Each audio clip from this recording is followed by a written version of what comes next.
At midnight, his boot slammed into my ribs. The crack was sharp like drywood snapping. My mother, Marianne, leaned against the doorway. She didn't flinch. She didn't stop him.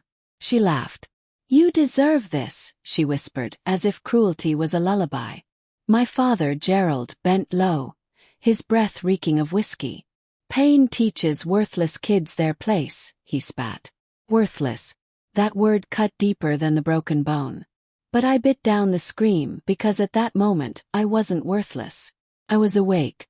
I was taking notes. I used to think he was a hero. Strong hands, broad shoulders, the kind of man other kids' fathers respected.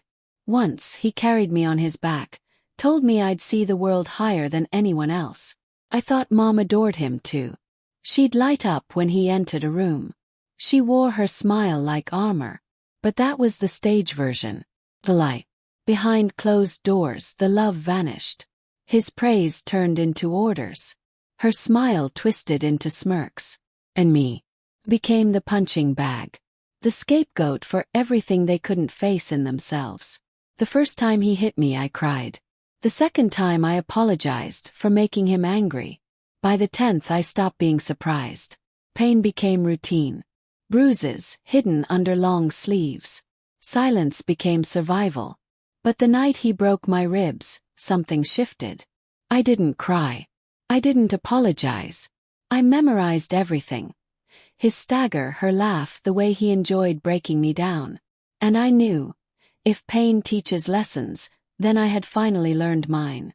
Revenge didn't arrive with rage. It arrived with silence. I played the perfect child. "Yes, sir." "Sorry, ma'am." "Chores done." Smiles polished for the neighbors. But beneath that mask, I was collecting weapons. Receipts for every hospital bill. Photos of bruises hidden on my phone. Audio recordings of their insults, stored on a USB stick in a school folder no one would suspect. Every time he spat venom, every time she told me I was nothing, I saved it. Evidence became my armor. Patience my weapon. The chance came on Gerald's birthday. The house was full. His boss, his co-workers, men from the lodge. Everyone who thought he was respectable. Marianne wore pearls and painted on her smile. She kissed his cheek. She played her part. Carried the cake. My ribs still ached as I set it down, but my smile didn't crack. He raised his glass, ready to toast himself. That's when I pressed play. A hidden speaker in the living room came alive. His slurred voice spilling venom for everyone to hear. "You're nothing but dead weight.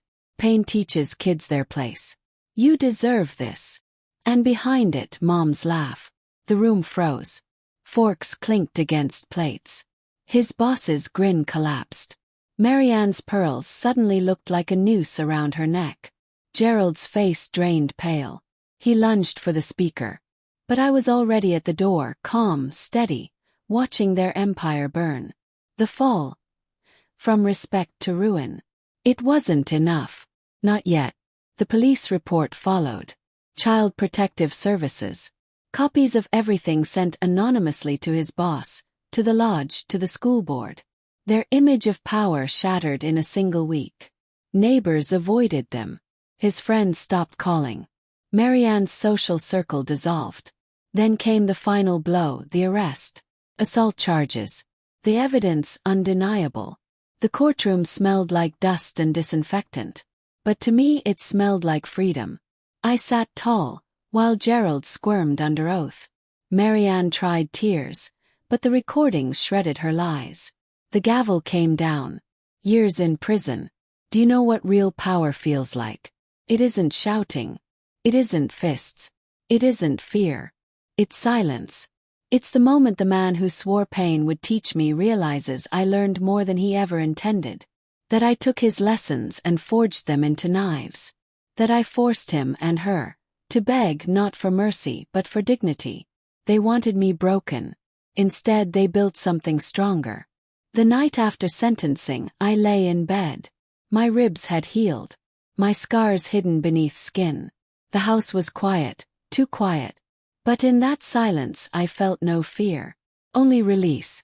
I replayed Marianne's laugh in my head, not as a wound, but as proof of how far I had come.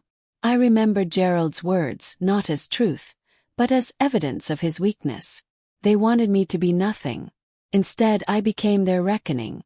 And as sleep pulled me under, a final thought anchored me with calm certainty. Pain teaches lessons, but so does revenge.